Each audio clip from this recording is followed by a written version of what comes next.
ऋग्वेद मंडल number 1 सूक्त 44 पे, 44 के मंत्र नंबर 11 में ये लिख रहा है मनुष्यवत देव। देव माने परमेश्वर लिखना था। हे परमेश्वर आप मनुष्यवत, मनुष्य जैसे हो, मनुष्य के समान हो, ये लिखना था।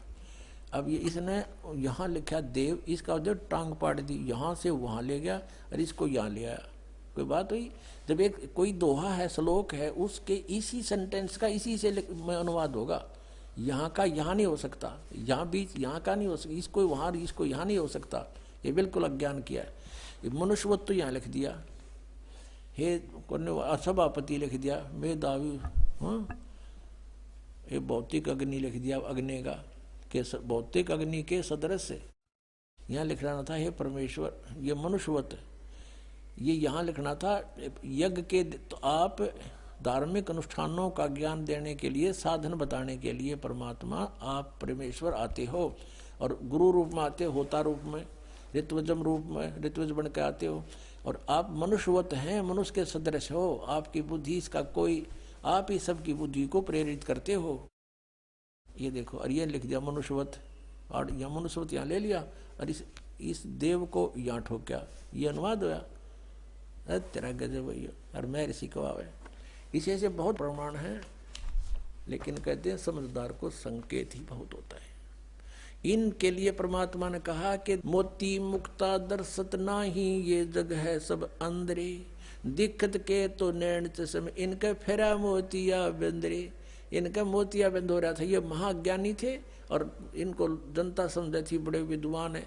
आज से 600 वर्ष पहले परमात्मा ये तत्व ज्ञान बताया करते थे। ऐसे ही अज्ञानी लोगों ने, ऋषि महर्षि मंडलेश्वरों ने, इन नकलियों ने परमात्मा के इस ज्ञान को हम तक नहीं आने दिया। केवल ये कहकर कि कबीर जो है, ये परमेश्वर कबीर जी के बारे में कहते थे कि कबीर तो अशिक्षित है, ये क्या जाने वेदों और पुराणों और गीता के बारे में। ये झूठ बोलता है, ये कहता है ब्रह्मा विष्णु महेश नासवान है, इनके जन्म मृत्यु होती है, तो ये झूठा है जुलाहा, इसकी बात मत सुनना। और वेदों में परमात्मा बताते थे, कबीर साहब कहते थे कबीर वेद मेरा भेद है, ये चारों वेद मेरा गुणगान करते हैं। लेकिन उस समय भगवान की वाणी का हमें भरोसा हुआ नहीं, क्योंकि हम उन अज्ञानियों को मैं ऋषि मानने थे। अब इन मैं ऋषियों की जो ना वो नकली, अब इनकी ऊपर का कवर उतार के दिखा दिया, जैसे किसी गधे के ऊपर शेर की खाल डाल रखी थी कुमार ने, और शेर की खाल ऊपर डालकर उसने रात ने छोड़ दिया वो खेतों में। वो आसपास के चनों को, गेहूं को, खेती को खावे, और रखवाले ऑर्डर के भाग जा, शेर आ गया, शेर आ गया। एक कुमार को पता चला इस कहानी का कि इस जंगल में शेर आवे रात ने और फसल खा जाता है। तो उसको कुमार शाना था, उसने सोचा शेर खेती नहीं खाता या कोई और बात पाओगी। तो उसने सोचा कोई कुमार ने गलती गड़बड़ कर रखी है, अपना खोता बढ़िया मजबूत ताकतवर बनाने के लिए खवावा खेती ने। तो उसने गांव वाले से कहा तुम डरो ना, आ जाओ मेरे साथ, ले चलते हैं, पहचान तो करा उसकी शेर है के। तो उसने अपने 2-4 गधे ले जाके उस जंगल के दूसरी साइड छोड़ दिए, और फिर वो शेर आया न, दूर तो दिखा वो शेर, वो आ गया, वो आ गया, वो लग गया खेती वो फसल खाने। रखवाले तो चढ़ गए वृक्षों पर। वो कुमार बोला तुम वृक्षों पर चढ़ जाते हैं, वो सब वृक्षों पर चढ़ गए। थोड़ी देर में वो गधे जो कुमार के थे 5-4, वो लग गया अपनी राग रमंड बोलने, हो। उधर से वो शेर भी लग गया, हो उड़े आ दिया अंदर। तो जब पता चला, कहते हैं शेर कार गधे का बोली तो मेरा पट्या करे ऊपर के कवर तो थोड़ा है। तो ये ऋषि थे या अविद्वान थे, इनकी ज्ञान तो पता लगा। अब शेर तो पहले से दाड़ रहा था कबीर परमेश्वर, और ये जिनको हम शेर मान रहे थे, ये तो गधे के ऊपर शेर की खाल डाल रखी थी। परमात्मा कहते हैं खरना हुआ केहरी कब हूं, सिंह की खाल उड़ाए। शेर की खाल उड़ाने तो गधा शेर नहीं बन सकता। एक केवल ऊपर के कौर को बदल लिया, मैं ऋषि बन कर बैठ गए, संत बन गए, मंडलेश्वर तिलक ला लिए। इन तो संत नहीं बनते, संत ज्ञान से बनता है। और वो कबीर परमेश्वर थे, पूर्ण ब्रह्म है, सर्वशक्तिमान, सर्व ब्रह्मांडों के रचनहार। ये वही परमात्मा है। हम सुल्तानी नानक तारे दादू को उपदेश दिया, जात दुल्हा भेद नहीं पाया। वो काशी माए कबीर हुआ, वो धानक रूप रहा करतार। बोलो सतगुरुदेव जय हो।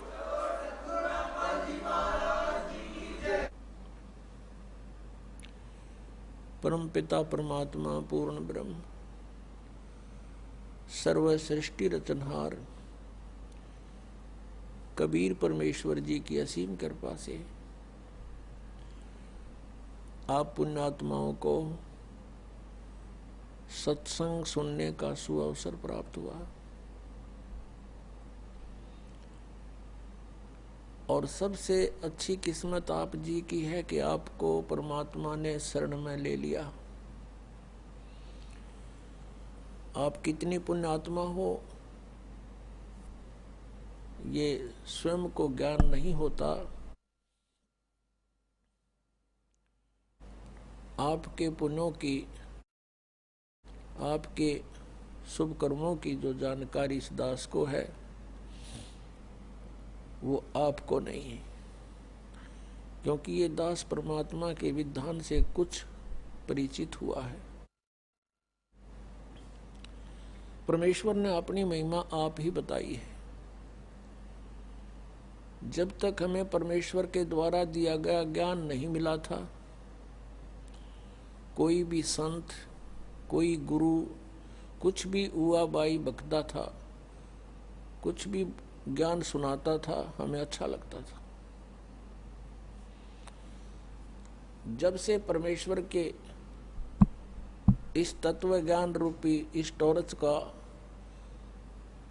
प्रकाश हमें मिला है, उसके बाद हमें इसके रोशनी में पता चला कि ये सब उआ बाई बक्या करते थे। तो परमात्मा के इस ज्ञान से पता चला है, परमेश्वर ने स्वयं आकर बताया है कि लख बर सूरा जूझ ही लख बर सावत दे, लख बर यति जहान में तब की तो सतगुरु शरणाली। इसके साथ साथ एक और बताते हैं भगवान कि गोरख से ज्ञानी गणे और सुख दे जति जहान, सीता सी बहु भारिया संत दूर स्थान। परमेश्वर ने बताया है कि बहुत बड़े विद्वान भी मिल जाएंगे, धारावाहिक प्रवचन करने वालों की भी कोई कमी नहीं मिलेगी।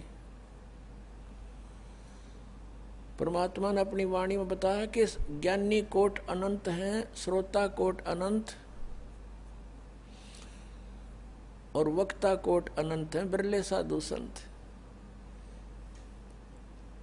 तो पुण्यात्माओं, परमेश्वर ने बताया कि सीता जैसी पतिव्रता बहनों की कमी नहीं, औरतों की कमी नहीं, बहुत मिल जाएंगी। सुखदेव जैसे यति पुरुष भी बहुत होंगे। गोरखनाथ को परमेश्वर का ज्ञान, परमेश्वर से ज्ञान प्राप्त हुआ था। हमारे अंदर एक सबसे बड़े अवगुण ये भी है कि हम कृतघ्नी भी पैरेलल चलते हैं, कृतघ्नी तुरंत हो जाते हैं। गोरखनाथ जी को परमात्मा से ज्ञान हुआ, उसके बाद स्वयं ही वक्ता बन गया और इस परमात्मा से प्राप्त ज्ञान को जगह जगह सुनाकर और बहुत बड़ा विद्वान सिद्ध हो गया। परमात्मा कहते हैं गोरख से ज्ञानी गणे और सुखदेव जति जहान, सीता सी बहु भारिया, ये संत दूर स्थान, संतों के घर बहुत दूर है। इस तरह की फोकट महिमा तो बहुत किस किस की ना जाने कितनों की होंगी, लेकिन ये तत्व ज्ञान मिलना और परम संत की शरण मिलना, पूर्ण परमात्मा की जो शरण मिलना, ये तो बहुत युगों पर्यंत कभी दाव लगता है। ये आपका दाव लगा है। अब इस मार्ग को आपने सफल बनाना है। परमात्मा की शरण मिली है, आप बहुत पुण्यकर्मी प्राणी हैं। पुण्यात्माओं, परमेश्वर स्वयं आते हैं, अपनी जानकारी आप ही बताते हैं। अपने द्वारा रची हुई सृष्टि की जानकारी वे स्वयं ही दे सकते हैं, ये तो अंडरस्टूड है। हम इस संसार की उत्पत्ति के कितनी अटकल डालें, हमें कह का पता नहीं। तो ये साइंटिस्ट बता दें इतने ऐसे होकर ऐसे होकर ऐसे होकर इतने दिनों में ये पृथ्वी बनी, इतने में फलाना बना, ये तो अटकलबाजी है। अपने द्वारा रची हुई सृष्टि को परमात्मा ही बता सकता है और ऐसा ही वो करता है। इसके प्रमाण आप संत ग्रंथों में भी देख रहे हैं। पवित्र चारों वेद परमेश्वर की महिमा से परिपूर्ण है, और जो परमेश्वर की महिमा ये वेद बताते हैं, जिन वेदों को हम शिरोधार्य मानते आए हैं और इनको यथार्थ ज्ञान युक्त मानते हैं, इनके अंदर परमात्मा कबीर जी की महिमा लिखी हुई है। और वही लीलाएं परमेश्वर कबीर देव जी ने ही की हैं। उस दहाड़क कबीर ने, दुल्हा कबीर जो काशी में आया था, बनारस में आया था,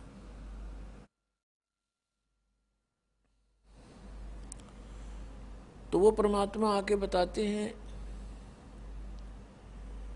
मानुष जन्म दुर्लभ है, मिले न बारंबार, तरवर से पत्ता टूट गिरे, वो बहोर न लगता डारे।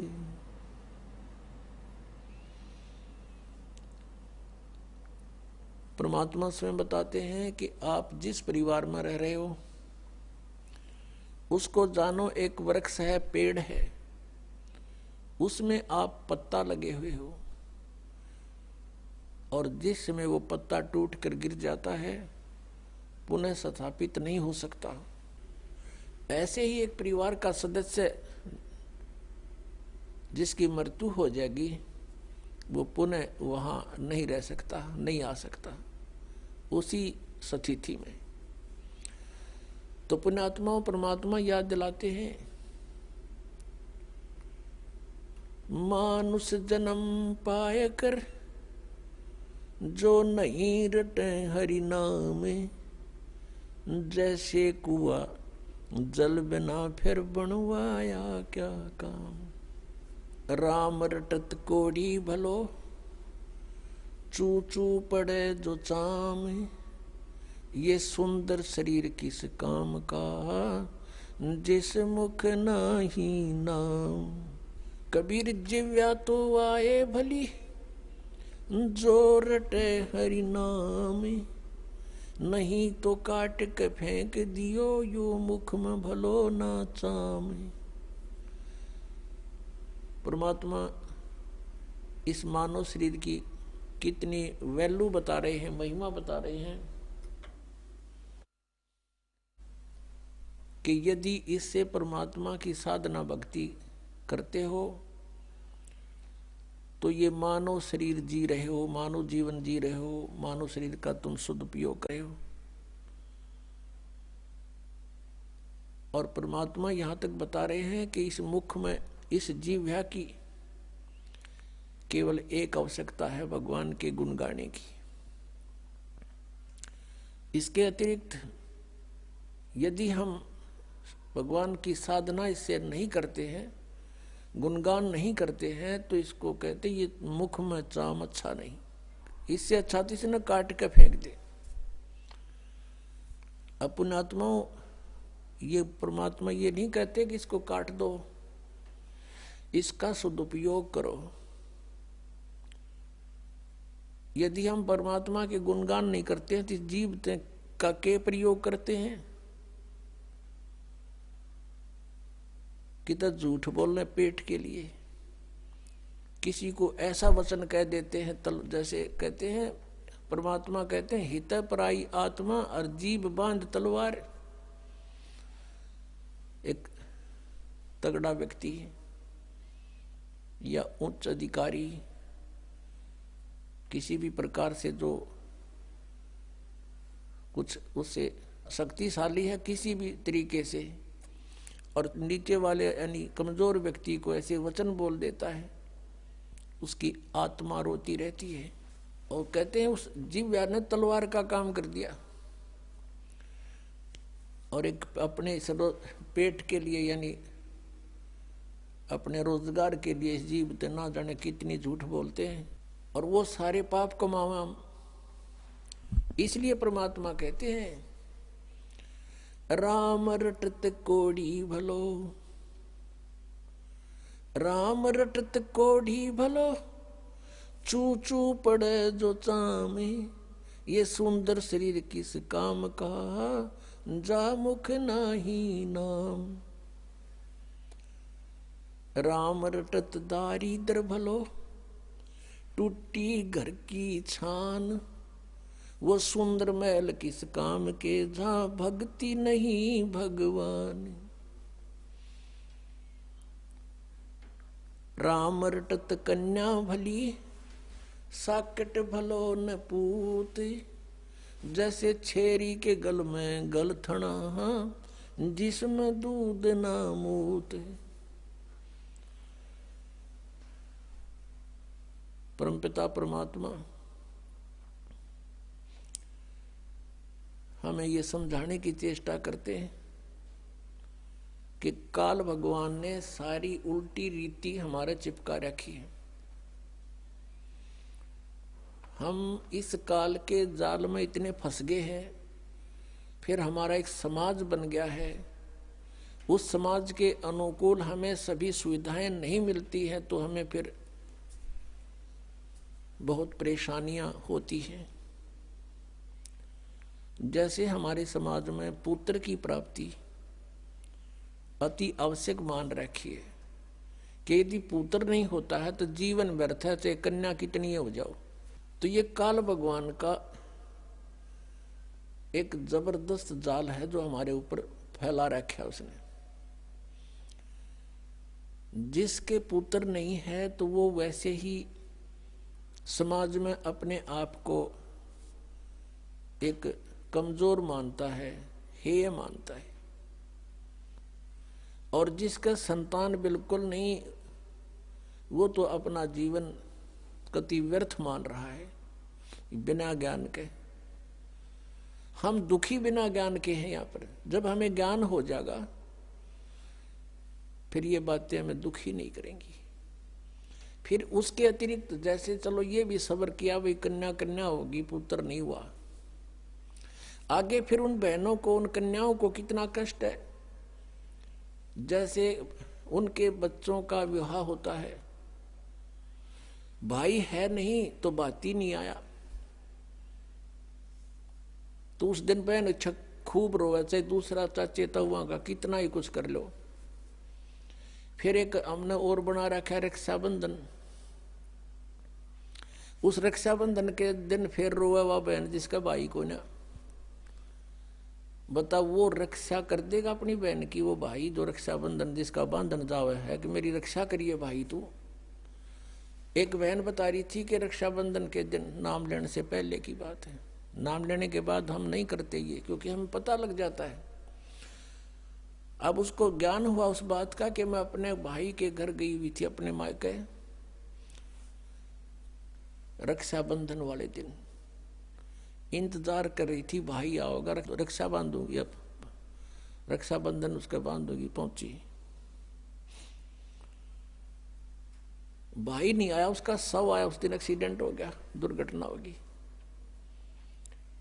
टक्कर मार कर रोए सारा परिवार। अब जो भाई अपनी ही रक्षा नहीं कर सकता, बहन की कहां से कर देगा। जो रक्षा करने वाला है उसकी तरफ ध्यान भी को नहीं। तो परमात्मा ये याद दिलाते हैं कि तुम समर्थ का शरणा गहो रंगोरी हो, और फिर कबू ना हो अकाज राम रंगोरी हो। पुण्यात्मा, यदि आपने परमात्मा पाना है और काल के जाल से छूटना है तो इस परमात्मा के दिए विधान के अनुसार चलना पड़ेगा। लोक लाज ना कीजिए, निर्भय हो रहिए, ये मन संतों दीजिए तो गोविंद पाइए। भव सागर जूनी जन्म हरिदास मिटावे, बहुर बहुर नहीं आवही फिर मुक्ता पद पावे। ऐसे हरिजन संत हैं संगत नियत की जय, इस झूठे जग की लाज में ना ही चत दीजिए। किसी भी संत का इतिहास देख लो, उन्होंने सबसे पहले यही कहा है कि लोक लाज मर्यादा जगत की तृण जो तोड़ बगावे, जब कोई राम भगत गत पावे। मीराबाई ने कहा था, सत्संग में जाना मेरा ना छूटेरी, सत्संग में जाना मेरा ना छूटेरी, हारी चाहे जड़ के मरो संसारे, सत्संग में जाना मेरा ना छूटेरी। यानी हम अपने उद्देश्य पर इतने दृढ़ होंगे तब हम परमेश्वर के निकट पहुंचाएंगे। गरीबदास साहब जी कहते हैं कि इन पिछलों की जो रीति है ये तुरंत त्यागनी होगी। हमारे लिए सबसे बड़ी बाधक ये है, तो उनको हमें त्याग कर ही परमात्मा प्राप्ति होगी। तो पुण्यात्माओं, परमेश्वर का पाना बहुत आसान है। काल ने हमें इतना उलझा दिया, जैसे भी किसी के संतान नहीं है उसको ये कहा करते थे कि इसकी तो सुबह दर्शन भी ना होने चाहिए। नो कहा करते जिसका संतान नहीं है कि ले बता सुबह सुबह यू लाग गया न पूता माथे के। और वो भी महसूस करते थे कि अब ये सोच रहा होगा, ये करते हैं अभी भी ऐसा ही है। ये पुण्यात्माओं, यहाँ काल की सारी उल्टी रीति है। अब जब हम तत्व ज्ञान से परिचित होंगे तो परमात्मा के विधान अनुसार हमने चलना पड़ेगा। लोकलाज की परवाह नहीं करनी होती। कबीर साहब कहते हैं, मात पिता सुख स्त्री आलस बंधु कान, और संत मिलन को जब चले ये अटकाव आण, इनका अटकाया अटके नहीं, और संत मिलन को जा कह कबीर सो संत है आवागमन नसा। मात पिता जैसे छोटे बच्चे हैं तो माता पिता जिनको ज्ञान नहीं वो बाधा करते हैं, और जिनके बच्चे बड़े हैं माता पिता चाहते हैं सत्संग की तरफ चलें तो वो बच्चे बाधा करते हैं। किसी की पत्नी बाधा करती है, किसी का पति बाधा करता है, कहीं बंधु कान यानी लोक लाज। तो परमात्मा कहते हैं कि इनका अटकाया अटके नहीं, इनका रोका रुके नहीं, और संत मिलन को जा कह कबीर सो संत है फिर आवागमन नशा। तो पुण्यात्माओं, सत्संग माने से ज्ञान होता है जैसे जिसके संतान नहीं है। परमात्मा के विधान अनुसार वो सबसे उत्तम पुरुष है यदि उसको भक्ति मिल गई है। नाम नहीं मिला तो फिर कोई दिक्कत को नहीं होते संतान है या ना है। ये नहीं है कि जिनके कहना ये नहीं है कि जिनके संतान है वो निकम्मे हैं, नहीं। जैसा दृष्टिकोण समाज का था उसके विपरीत है परमात्मा का विधान। हम यहाँ पर एक दूसरे के साथ संस्कार वश जुड़े हैं, और जब भी जिसका संस्कार पूरा हो जाएगा तुरंत यहाँ से चला जाएगा, चाहे उसका कितना ही जरूरी आवश्यक कार्य शेष हो। आपको खूब पता इस बात का। तो ऐसे किसी के पुत्र युवा मर जाते हैं। एक व्यक्ति ने अपना पुत्र पढ़ाया, खूब शिक्षा ग्रहण कराई उसको, और इंजीनियरिंग की डिग्री कर ली, और उसको पोस्ट भी प्राप्त होगी, नौकरी भी प्राप्त होगी। विवाह का समय रख दिया, विवाह से 3 दिन पहले एक्सीडेंट में मृत्यु होगी। अब इकलौता पुत्र था, अब क्या कहें, अब रो रहे हैं टक्कर मार के बेचारे। तो पुण्यात्माओं, ये सोचना पड़ेगा कि जिसका जितना समय, जिसका संयोग संस्कार जिसके साथ है उतना ही रह सकोगे। उससे ज्यादा नहीं। उससे ज्यादा यानी फिर हम ये आगे बताएंगे कि इस परमेश्वर कबीर जी की शरण में आने के बाद और पूरा ही परिवार मालिक के चरणों में लग जा, उसका तो कहना है कि नहीं तो जो लगेगा उसको राहत अवश्य मिलेगी। तो ये इस तरह की दुर्घटनाएं नहीं होंगी यदि नियम ठीक रखेंगे। जब लग हंसा हमरी आना और काल लगे नहीं तेरा बाणा। जब तक हे परमात्मा कहते हैं हे जीवात्मा, जब तक तू हमारी मर्यादा में है तब तक काल का दाव नहीं लगेगा, काल का तीर नहीं लगेगा। परमात्मा की मर्यादा ये नियम है कि 100 वर्ष तक सतगुरु पूजा, एक दिन आन उपासी, वो अपराधी आत्मा फिर पड़े काल की फांसी। परमात्मा बता रहे हैं कि 100 वर्ष ये साधना कर रहे हो, हमने जो बता रखी है, और एक दिन आन उपासी, एक दिन आन उपासना कर लिया, ने जो पूजाएं कर दी, तो कहते वो अपराधी आत्मा पड़े काल की फांसी।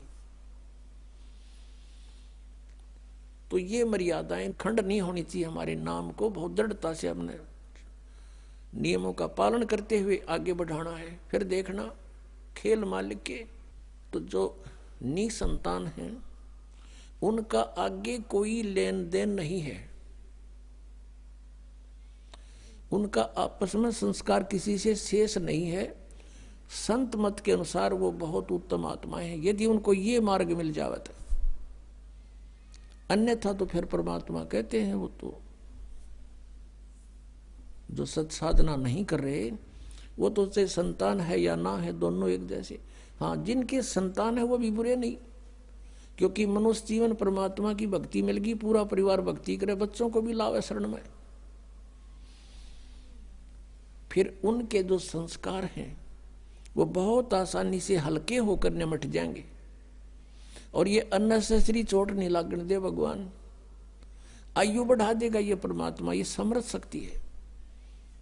और कोई परमात्मा जिनको हम भगवान मानते थे वो हमारी आयु एक्सटेंड नहीं कर सकते। जैसे हम भगवान विष्णु को समर्थ मानते थे, उन्हीं के अवतार श्री राम और श्री कृष्ण थे। जैसे भक्त प्रश्न करते हैं, कई बार प्रश्न करते हैं कि जैसे श्री कृष्ण जी ने मोर ध्वज राजा के पुत्र तामर ध्वज को आरे से चिराकर जीवित कर दिया था, तो वो समर्थ शक्ति मान लिए। इसी एक एग्जाम्पल था। परमात्मा कबीर जी ने कहा, धर्मदास जी ने यह प्रश्न किया था, तो परमेश्वर ने कहा कबीर देव जी ने धर्मदास जी से कि श्री कृष्ण जी ने अपना सगा भांजा क्यों नहीं जीवित किया अभिमन्यु, जब वो पहले दिन महाभारत के युद्ध में मारा गया था। उसका सगा भांजा था, सुभद्रा का पुत्र था, श्री कृष्ण जीवित नहीं कर सका, जिसकी आवश्यकता थी जीवित करने की। और वहां जा पंगा लिया, मोरध्वज का बेटा कटवा के जीवित कर दिया। धर्मदास एकदम स्तब्ध हो गया कि भगवान सच्ची बात है। उनका तो कुलनाश हो रहा था और वहां भगवान उसको जीवित नहीं कर सके। तो प्रश्न किया क्या कारण है प्रभु।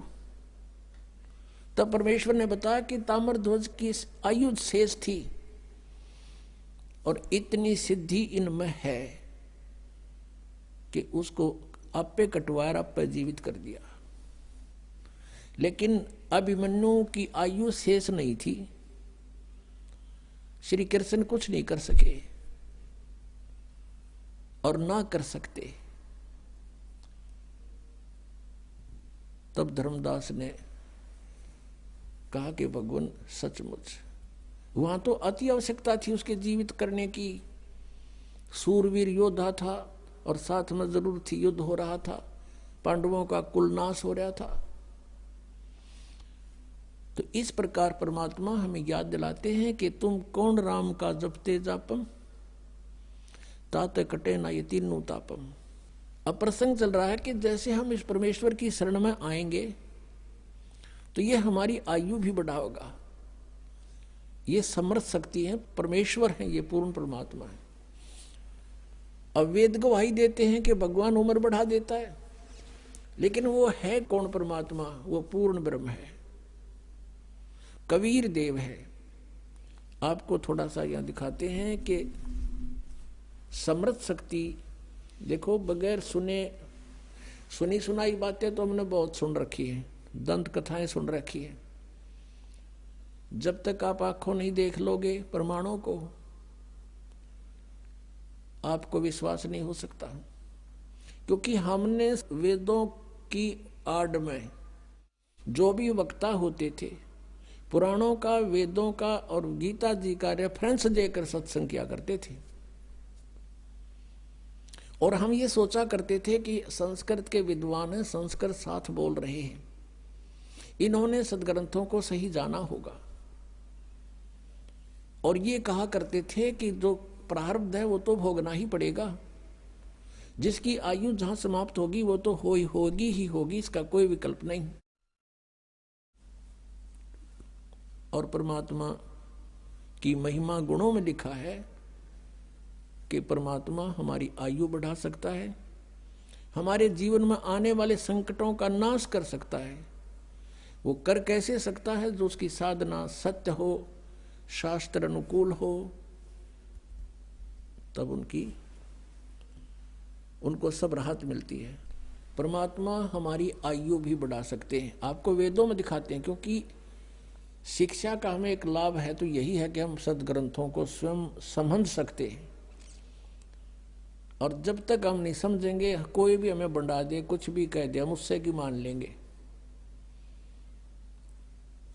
जिस कारण से आज तक हम यह भटक रहे हैं, अरे नकली संतों के पीछे लटक रहे हैं। ये देखिएगा, ये है ऋग्वेद, आपको दिखाते हैं ये कहां से प्रकाशित है। सर्वदेशीय आर्य प्रतिनिधि सभा, महर्षि दयानंद भवन, रामलीला मैदान, नई दिल्ली से। उनके फोन और फैक्स नंबर ये है। ये मुद्रक है prince offset printers, 1510 Pataudi house, Daryaganj, Nai Delhi से। ऋग्वेद मंडल नंबर 10, सूक्त 161 161 और मंत्र नंबर 2 में, यदि रोगी नष्ट जीवन शक्ति वाला हो, यानी जिसका जीवन नष्ट होने वाला हो गया है, यदि अथवा सीमा से परे चला गया है, यदि मृत्यु के समीप पहुंच गया ही है, तो भी उस रोगी को, ये देखिए ना, दयानंद के भक्ता ने मैं वैद लिख दिया यहाँ पर। क्योंकि दयानंद ये मानता था भगवान कुछ नहीं कर सकता, ना रोग काट सकता, ना उम्र बढ़ा सकता, इसलिए यहां लिख दिया मैं वैद। कष्टप्रद रोग के पंजे से छुड़वा लाता हूं और 100 शरद ऋतुओं तक जीने, यानी 100 वर्ष तक के लिए इसको बलयुक्त करता हूं। अब यहां जो इन्होंने जानबूझ कर बकवाद करी, इस मूल पाठ में इसमें वेद का जिक्र नहीं। क्योंकि वेद कोई मेडिसिन की बुक नहीं है, ये भगवान की जानकारी, महिमा है इसके अंदर। अब यहां तो ये न लिख दिया, फिर परमात्मा कहते हैं चोर चोरावे तूंबड़ी, वो गाड्डे पानी में, वो गाड्डे हुआ ऊपर आवे ना, सच्चाई छानी ना है। लेकिन कहीं ना कहीं परमात्मा ने इनकी आंखें बंद कर ही दी। जहां इन्होंने सच्चाई लिख दी, ना चाहते हुए भी लिख दी, भगवान ने लिखवा दिए, तो क्या लिखे थे ये देखना। ऋग्वेद मंडल नंबर 9, सूक्त 80 और मंत्र नंबर इसका भी 2। हे परमात्मन, आप उपासकों की आयु के बढ़ाने वाले हैं। या भूल गए वैद लिखना। देखा परमात्मा के चोर चोरावे तुमड़ी गाड्डा पानी में, वो गाड्डा हुआ ऊपर आओ ना, सच्चाई छनी ना। और दिखाता हूं इन्हीं के अनुवाद में, ये देखिएगा। एक और दिखाते हैं इन्हीं परमात्मा देखो, ये दास अगर आपको अनुवाद करके या बताओ वैसे तो नहीं जच्चे, क्योंकि ये आपका तो यकीन हो जा, पर ये होड़ ना दें, ये कहकर आपको भ्रमित कर देते कि रामपाल को संस्कृत ना आती, ये वेदों के अनुवाद करेगा। और यही हमारे भगवान कबीर साहब के बारे में इन्हें टांग अड़ाई थी कि कबीर अशिक्षित है, अक्षर ज्ञान नहीं, ये संस्कृत का मामला, ये सदग्रंथों को समझना इस जुलाहे के बस का कहाँ, ये झूठ बोलता है। और परमात्मा सारी सच्ची कहा करते थे। 600 वर्ष पहले ये बात बताया करते, तो दास आपको सदग्रंथों से रूबरू करा रहा है, और उन्हीं से आज परमात्मा ने अनुवाद करवा रखे हैं। इन्हीं के अनुवाद में परमात्मा ने दया बख्शवा दी। नन्नू कौन कहे मैं काल हूं, और वो भगवान कोई और है। गीता में सारे रेफरेंस दे दिए, मालिक ने कहा दिया, उसका उसने पता ही नहीं मैं कद के बोल गया, और सच्चाई बुलवा दी दाता ने उस ब्रह्म काल ते कि वो परमात्मा तो कोई और है, और मैं तो काल हूं, सबको खाने आया हूं। जब तो उसने आंडी पाक के कही थी कि यहाँ कोई मैंने टोकड़ियाँ नहीं कि मैं कह दूं, और कह दी सच्ची, अब हमारा काम आ गई। अब देखो ये ऋग्वेद है, इसका द्वितीय भाग है।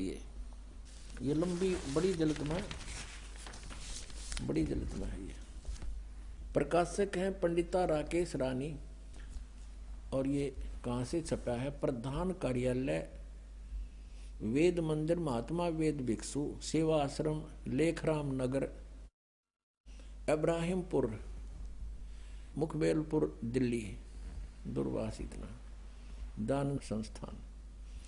और ये है इसका अनुवादक महात्मा वेद भिक्षु भारतेंद्र नाथ, और दानंद संस्थान करोलबाग नई दिल्ली से इसने इसका अनुवाद किया है। देखिएगा, ये है ऋग्वेद मंडल नंबर 10 सूक्त 161, ये 161, और ये दूसरा मंत्र इसका। इसने बहुत बढ़िया अनुवाद किया। सच्चाई, यदि किसी रोगी की जीवन शक्ति समाप्त हो, उसकी आयु ना रही हो, यदि वह सीमा से परे हो गया है, यदि वह मृत्यु के सन्निकट चला गया है, तो भी उसे मैं भारी कष्टप्रद रोग के पंजे से मुक्त कराऊं तथा उसे 7 वर्ष यानी 100 वर्ष के जीवन हेतु बल संपन्न करूं। भावार्थ में भी सही लिखा है इसने, यदि रोगी की जीवन शक्ति समाप्त हो, यानी उम्र खत्म होगी, वो आयु हो रही है और उसका रोग सीमा से पार हो गया है, तब भी परमात्मा उसे इस कष्टप्रद रोग से मुक्त कर 7 वर्ष यानी 100 वर्ष का जीवन दे सकता है। अब बिल्कुल सही लिखा है, पर क्योंकि परमात्मा की महिमा है, या किसी वैद्य की और दवाइयाँ की किताब नहीं है। ये देखिएगा ऋग्वेद मंडल नंबर 9 सूक्त, ये 80 का है, यहाँ 82 गलत लिख रखा है इन्हें, क्योंकि ये यहाँ से शुरू हुआ है 80 से, और आगे 82 अलग होता है। ये यहाँ से है, ये 79वां सूक्त समाप्त हो गया, ये 80वां चल पड़ा, और इसका ये 2 मंत्र यहाँ है, या आगे 82 शुरू हो जाता है, इसलिए 81 यहाँ लिख दिया उन्होंने, 81 भी पूरा हो गया। तो ये ऋग्वेद मंडल नंबर 9 सूक्त 80 है, ये 81 यहाँ 81वां है, ये 80वां सूक्त यहाँ समाप्त होता है। यहाँ देख, ये इसके दूसरे मंत्र में ऋग्वेद मंडल नंबर 9 सूक्त 80 समझो 80। हे परमात्मन, आप उपासकों की आयु के बढ़ाने वाले हैं, जो कि तो बिल्कुल सही किया इसने। अपने आत्माओं, हमने उस परमात्मा की शरण ग्रहण करनी है जिसके गुण वेद गावें। परमेश्वर स्वयं कहते हैं, वेद मेरा भेद है, मैं ना वेदन के माही, और जौन वेद से मैं मिलूं ये वेद जानते ना ही। इन चारों वेदों के अंदर कबीर परमेश्वर कहते हैं मेरा ही गुणगान है। अपने द्वारा रची हुई सृष्टि को परमात्मा ही स्वयं आकर बताते हैं। वो क्या बताते हैं कि आप यहां कैसे आकर फंस गए इस काल के जाल में। जब तक हमें ये बात गहराई से नहीं समझ में आवेगी कि हम कैसे काल के जाल में फंसे, एक पल का भरोसा नहीं, ना जाने कब और के बिजली गिर जाए इस गंदे लोक में। हम एक प्रजा हैं, यहाँ के राजाओं की दुर्गति, अचानक मृत्यु देखकर हमें ये विश्वास हो जाना चाहिए कि ये लोग ठीक नहीं। लेकिन हमारे ऊपर इतना प्रेशर है इस काल भगवान का, हम सोचने की ट्राई भी करते हैं तो हमें इतना टाइम नहीं। और जब ये मृत्यु हो जाती है टाइम में टाइम कुत्ता बन के सैर सपटे कर, कदे इधर घूम रहा कदे इधर खका ठा रहा है, सारा दिन चैन नहीं। एक भक्त अपने मित्र से कहा करता कि आज सत्संग में चलेंगे। पहले दोनों मित्र थे, जब ये ज्ञान समझ में आने के उपरांत वो अपने मित्र से कहता है कि आओ सत्संग में चलेंगे। वो कहता भाई फुर्सत नहीं, टाइम नहीं मेरे पास। और मित्र का फर्ज बनता है कि वो रह रहकर उसको बताता है कि ये बाद में पछताएगा। रह रहकर वो जाता है, समझाने की चेष्टा करता है। आखिर में निष्कर्ष यही निकलता है, वो कह देता भाई मुझे फुर्सत नहीं, टाइम नहीं। बहुत बार कहा, उसने यही उत्तर दिया। एक दिन उसकी मृत्यु होगी, अनुपदेशी मित्र की। अब उसको ले जा रहे थे उठा के उसका अंतिम संस्कार करने के लिए। अब वो उपदेशी मित्र भी उसके साथ साथ चल रहा था और कह रहे थे राम नाम सत्य है, सत्य बोलो गत है। और वो कह रहा था आज भाई ने फुर्सत है। वो तो ये पूरा डायलॉग बोले जब वो एक बार कह दे आज भाई को फुर्सत है, दूसरे कहने लगे भाई तू नो ना बोले, इनका तो चोट लाग रही है, इनको तो इतना, इनका युवा व्यक्ति मर गया और तू मजाक की बात कर रहा है। नो बोला भाई मजाक की ना कर रहा, मैं रो हूं अब इसको। पहले मैं और ये मित्र थे, मैं इसने आधी रात को अर्धरात्रि ना के कह देता चल वहां चलेंगे सांग देखने, ये जब मेरे साथ हो लिया करता। और खोटे कर्माला इसने 20 बार रोया मैं तू आजा मेरे साथ। मुझे भी ये कहता था कि तेरा तो दिमाग खराब हो लिया, मेंटल हो गया तू। छोटे छोटे बच्चे ये के नुए पड़ जाएंगे, अब पूछो इसके कौन पालेगा बच्चे। अरे तेरा गजब भैया। परमात्मा कहते हैं अपनी महिमा आप बताओ, हमें समझाओ। उस समर्थ की रीढ़ छुपाई। परमात्मा कहते हैं कि मां के गर्भ में उस परमात्मा ने तेरी परवरिश की और उस समय ना तेरा कोई भाई था, ना बहन, ना माता की को भी उसका पता नहीं था तेरा बच्चा कैसे पल रहा है तेरे पेट में।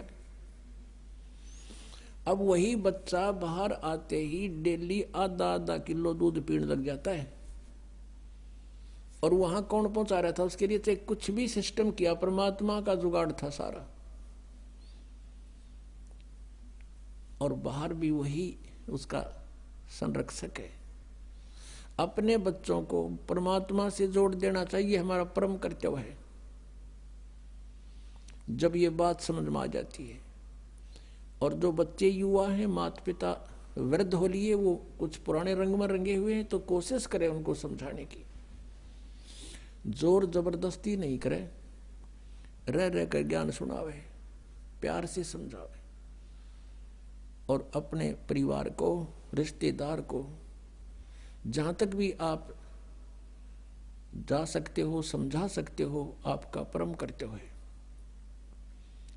परमात्मा की भक्ति छोड़ के यदि कोई और कार्य संसार में प्राणी मनुष्य जीवन प्राप्त प्राणी कर रहा है, भक्ति नहीं कर रहा है, तो वह गलती कर रहा है। परमेश्वर की वाणी में लिखा है कि अगम निगम को देख ले और बुद्धि विवेक विचार, उदय अस्त का राज मिले तो वे नाम बेगार। बेगार किसे कहते हैं? पहले समय में, आज से लगभग 40 वर्ष पहले, ये पुलिस वाले इनके थानों में जो है ना व्हीकल नहीं हुआ करते, ये न्यू किसी ने पकड़ दिया करते। कोई टेम्पू वाले ने, कोई जीप वाला मिल गया, फिर उसने सारे दिन रेल बनाए रखते उसकी। ऐसे एक टेम्पू वाला पकड़ दिया और उसको सुबह ले गए 6 बजे और शाम रात ने छोड़ा 12 बजे। सारा दिन उसको उससे अपने जो काम बस गए थे कि रेड लगानी थी, कोई पकड़ना था, वो सब जगह ले गए उसने। और तेल भी उससे डाला अपने पैसों से और अपना ही खर्चा पूरा किया सारा दिन। और एक पल पंजा टेक्या नहीं उसके टेम्पू का, उधर चलो उधर चलो वहां चलो। अगले दिन वो अपने उस स्टैंड पाया जहां वो सवारी ढोया करता। उन्होंने पूछा भाई कल नहीं आया, क्या बात होगी? वो कह रहा था मैं बेगार में फंस गया, कल बेगार में फंस गया। कल सुबह ले गए थे 6 बजे पुलिस वाले, रात ने छोड़ा 12 बजे और 200 रुपये अपने पल्ले तला दिए। उस समय 200 रुपये तो आज के 20,000 थे, न सोच ले। तो वह बेगार थी, सारा दिन तो उसका पहिया नहीं टिक्या किता, यानी मेहनत तो इतनी करी और खर्चा करते होया, इसको बेगार कहा करते हैं। आज कोई राजा बना है, कोई मंत्री, मुख्यमंत्री, प्रधानमंत्री, चाहे पृथ्वी का भी शासक क्यों ना हो, यदि वो भक्ति नहीं करता, वो बेगार कर रहा है, अपने पुण्यों का नाश कर रहा है, 1 मिनट की फुर्सत नहीं। परमात्मा कहते हैं 3 लोक का राज जीव को जय कोई दे, लाख बधाई के करे जय नहीं नाम तेने।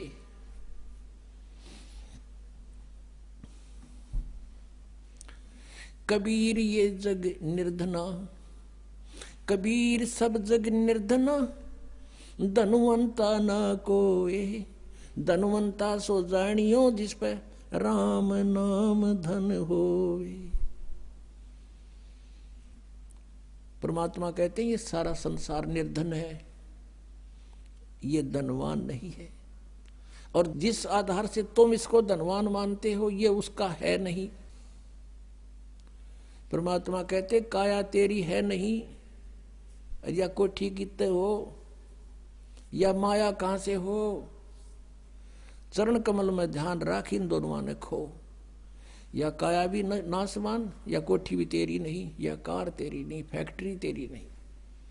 ये मन में पल्ला गांठ लगा ले, पक्की धारणा कर ले, फिर रहे कोठी में, शरीर में भी रहना जब तक इसका लिखा हुआ है मालिक ने, और दया करेंगे और बुढ़ा भी देंगे। यदि भक्ति करना चाहोगे तो फिर सब कुछ होते हुए भगवान की भक्ति अवश्य करना पड़ेगा। इतनी सी बात है। सारा कुछ कहकर लास्ट में भगवान यही कहते हैं कि मानुष जन्म पाके नहीं रटे हरि नाम, और जैसे कुआ जल बिना फिर बनवाया क्या काम। अब यदि मनुष्य जीवन पाकर हम भक्ति नहीं करते हैं तो जैसे कोई कुआ बना रखा है और उसकी बहुत बढ़िया कंस्ट्रक्शन भी कर रखी है और पानी उसमें है नहीं, जल है नहीं, तो यूजलेस है वह स्ट्रक्चर, कितना सुंदर बना रखा हो। ऐसे ही उसका नाम कुआ अवश्य है लेकिन गुण कुएं के नहीं।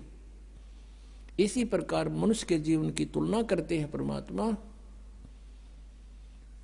कि जो भक्ति नहीं करते वो जल रहित कूप समझो, यानी नाम मनुष्य है लेकिन गुण मनुष्य के नहीं। तो इससे आप समझ गए होंगे कि मनुष्य जीवन किस लिए प्राप्त हुआ है, इसकी आवश्यकता क्यों है। नहीं तो एक मनुष्य जीवन की जगह पर एक और पशु पक्षियों का बन जाता। ना लाइट की जरूरत थी, ना बिजली बनानी, ना जहाज बनाने, कुछ भी जरूरत ना थी। मनुष्य जीवन की आवश्यकता परमात्मा पाने के लिए है, और ये वैसे नहीं मिलता। मानुष जीवन दुर्लभ है, मिले न बारंबार, बहुत ही दुर्लभ है, तो इसका लाभ उठाना।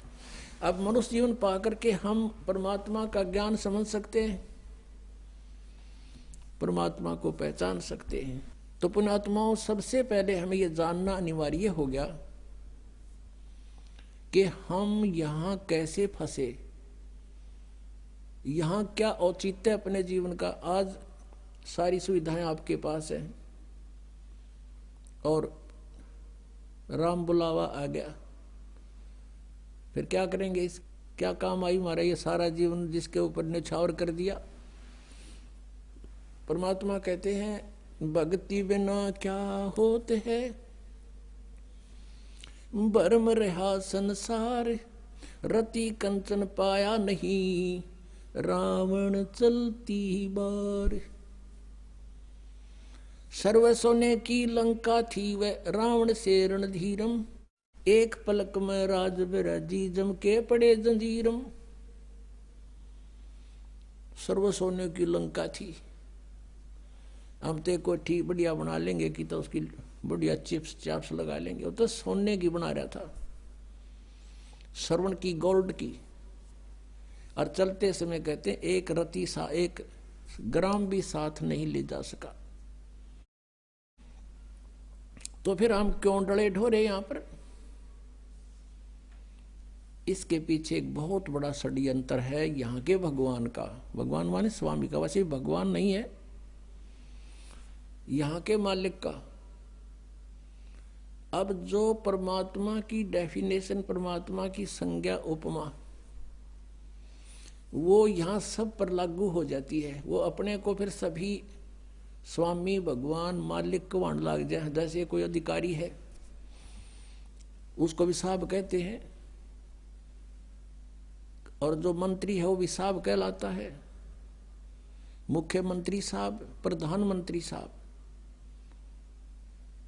तो यहां कहने का भाव ये है कि ये भगवान नहीं है, ये इनका सतर दूसरा है भगवान का, इस काल का, और यो भी भगवान कहलाता है, लेकिन भगवान नहीं है। इसलिए गीता जी अध्याय नंबर 15 के श्लोक 16 और 17 में निर्णायक ज्ञान दिया। 16 श्लोक में कहा है कि सरपुरुष और अक्षर पुरुष, इस संसार में ये दो पुरुष, दो प्रभु प्रसिद्ध हैं। इन दोनों के अंतर्गत जितने भी प्राणी हैं वो तो नाशवान हैं, और जीवात्मा किसी की मरती नहीं, और ये दोनों भी नाशवान हैं। इसलिए 15वें अध्याय के गीता जी के 17वें श्लोक में कहा है कि उत्तम पुरुष है तू अन्य परमात्मा इति उदाहरते। उत्तम पुरुष, पुरुषोत्तम, श्रेष्ठ प्रभु, श्रेष्ठ परमात्मा तो कोई और है, इन दोनों से न्यारा है, सरपुरुष और अक्षर पुरुष से। वो तीसरा कौन है? गीता जी अध्याय नंबर 8 के श्लोक नंबर 1 में अर्जुन ने प्रश्न किया कि आप जी ने जो 7वें अध्याय के 29वें मंत्र में गीता जी में कहा है कि तत्परम को जानकर, सारे धातम को जानकर और सब कर्मों से परिचित होकर के प्राणी केवल जरा और मरण से छूटने का ही प्रयत्न करता है। उस तत्परम को जानने के बाद एक व्यक्ति यहाँ के संसार की किसी वस्तु की डिमांड नहीं करता। अपना जरा माने बुढ़ापा, वृद्ध अवस्था एक कहर है इस जीव के ऊपर, और फिर मौत इससे बुढ़ा, क्योंकि हम सारा सांग जोड़े बैठी से राजी और अपना सारा कुछ, हर एक मिनट में मृत्यु होगी, इससे बूंदी और के बनेंगे अपने साथ।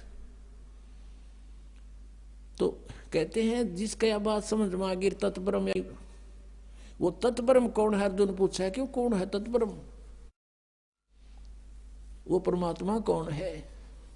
8वें अध्याय के 3रे श्लोक में गीता ज्ञानदाता ने उत्तर दिया, वो परम अक्षर ब्रह्म है, यानी गीता ज्ञानदाता से अन्य है कोई।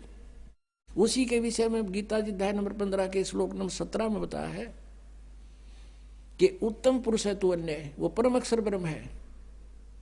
इन दोनों से न्यारा है, सर पुरुष और अक्षर पुरुष से, और वही परमात्मा इति उदाहरते, उसको भगवान कहा जाता है।